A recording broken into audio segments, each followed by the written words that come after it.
Assalamualaikum warahmatullahi wabarakatuh. Bismillahirrahmanirrahim. Alhamdulillahirrabbilalamin. Wassalatu wassalamu ala asrofil anbiya'i wal mursalin sayyidina Muhammadin wa ala alihi wa sahbihi ajmain, amma ba'd. Perkenalkan, saya atas nama Selvi Alfianti, Prodi S1 Kebidanan semester 2. Saya merupakan mahasiswi dari Institut Teknologi Kesehatan dan Sains Muhammadiyah Sidap, angkatan tahun 2021. Pada kesempatan hari ini, saya akan membawakan materi mengenai genetik pada manusia dan penurunan sifat.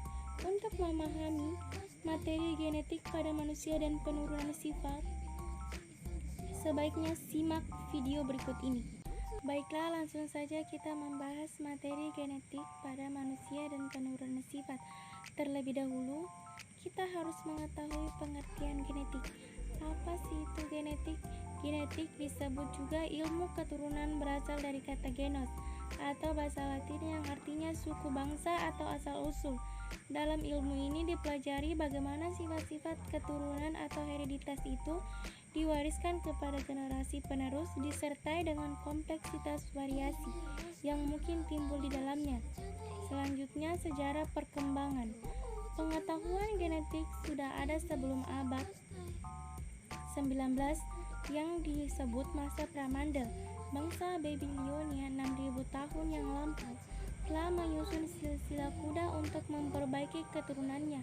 Sejak penemuan Gregor Mendel tahun 1822 sampai tahun 1884, seorang rahib dari Orde Agustin, pengetahuan genetik berkembang dan menjadi satu lapang ilmu dalam biologi. Selanjutnya kita akan beralih ke pengertian penurunan sifat. Apa sih itu penurunan sifat? Penurunan sifat atau bisa disebut dengan rasa. Setiap jenis makhluk hidup mempunyai sifat dan ciri tersendiri, sehingga dapat membedakannya antara yang satu dengan yang lainnya.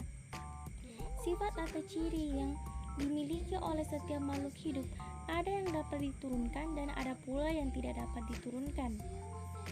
Penurunan sifat adalah ciri-ciri atau sifat-sifat makhluk hidup yang diturunkan dari generasi ke generasi atau diturunkan dari induk kepada anaknya. Penurunan sifat dibagi menjadi 3 bagian. Yang pertama ada kromosom, yang kedua ada gen, dan di gen ini dibagi lagi menjadi 2 bagian, yaitu ada DNA dan RNA. Yang ketiga ada sintesis kromosom. Istilah kromosom pertama kali dikemukakan oleh Wilder tahun 1888, di mana kromosom berasal dari bahasa Latin chrom yang artinya warna, zam yang artinya tubuh atau badan. Eksperimen Beverly dan Stockton tahun 1802 membuktikan bahwa kromosom membawa materi genetik. Benden dan Beverly tahun 1887 menyatakan bahwa ukuran dan bentuk kromosom bervariasi pada setiap spesies makhluk hidup. Panjang kromosom antara 0,2 sampai 50 mikron dengan diameter antara 0,2 sampai 20 mikron. Inilah gambar dari struktur kromosom.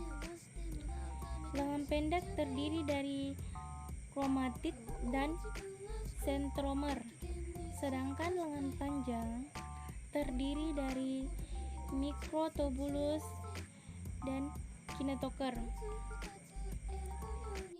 Adapun bagian-bagian dari kromosom, yang pertama ada sentromer atau kinetoker, yaitu merupakan penghubung antara kromonema yang satu dengan yang lainnya dan berfungsi sebagai tempat melekatnya benang gelondong pada waktu kromosom akan bergerak menuju ke kutub sel pada fase anafase pembelahan kromosom. Yang kedua, kromonema, pita berbentuk spiral, tempat melekatnya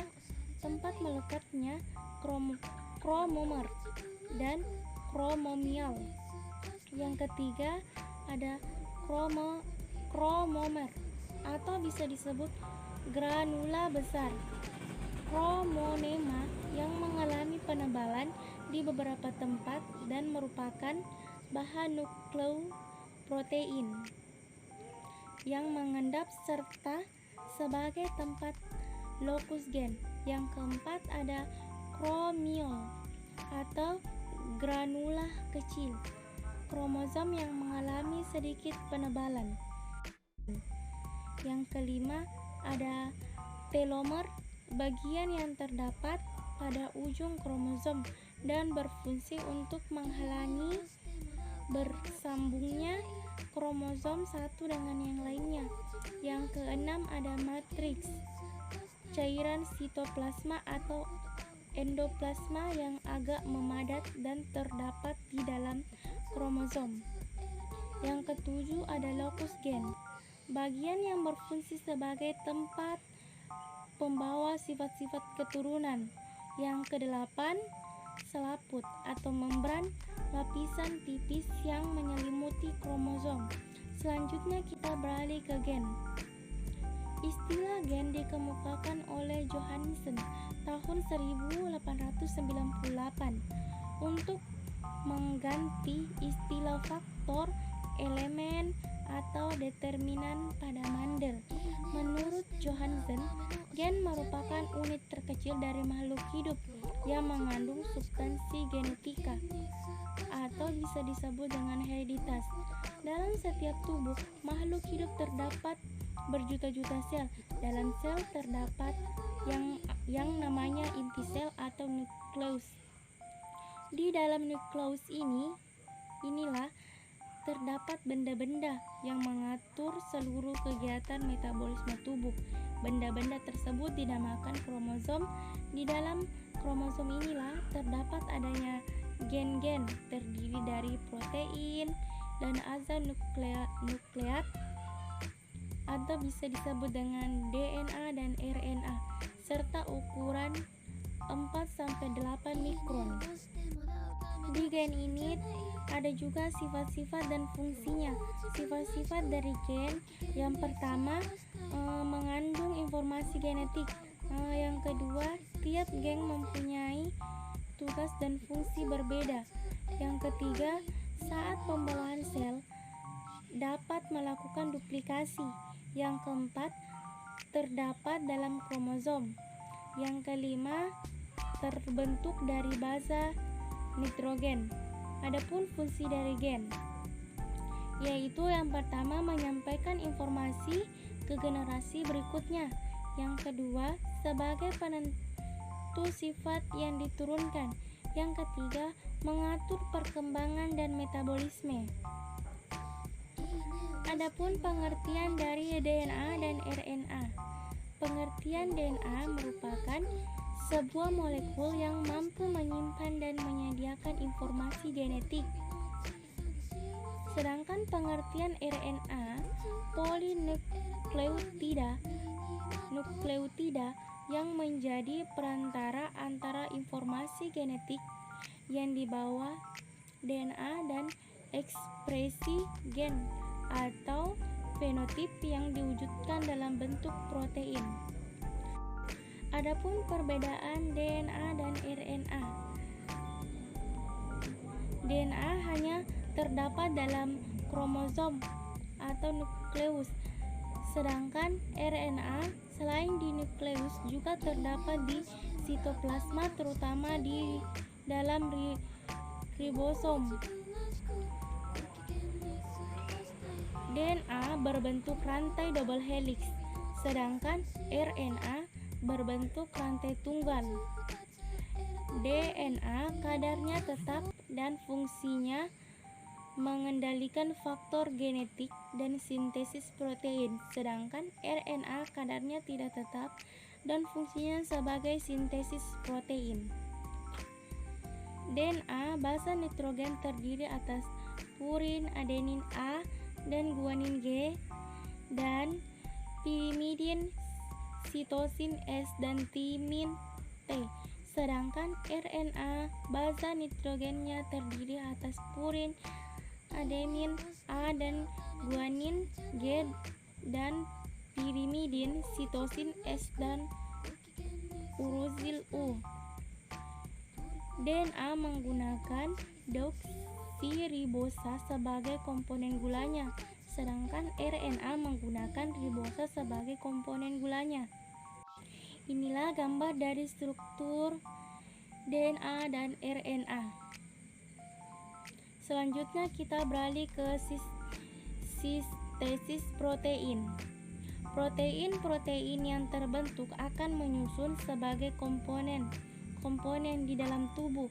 Contohnya sebagai komponen penyusun tubuh adalah miosin, aktin, keratin, kolagen, hemoglobin, dan insulin. Replikasi adalah proses pembuatan sintesis DNA baru atau penggandaan DNA di dalam nukleus.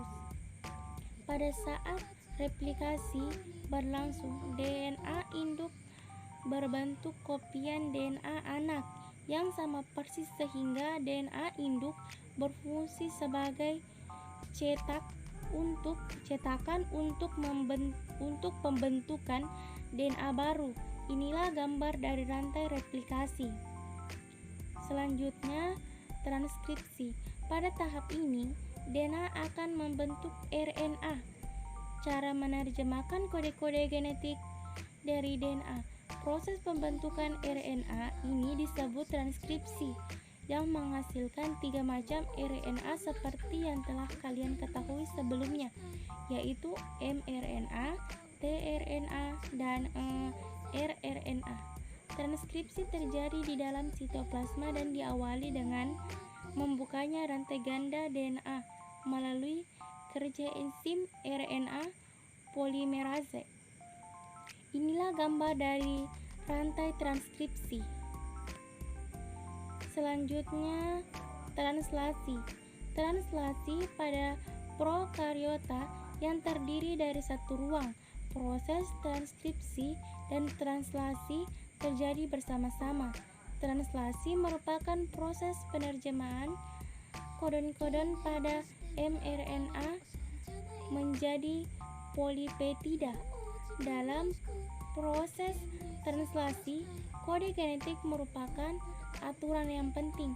Dalam kode genetik, urutan nukleotida mRNA dibawa dalam gugus 33. Setiap gugus 33 disebut kodom. Dalam translasi, kodom dikenal oleh lengan antikodom yang terdapat pada tRNA. Itulah presentasi dari materi saya mengenai genetik pada manusia dan penurunan sifat. Semoga bermanfaat untuk kita semua. Sekian dari saya.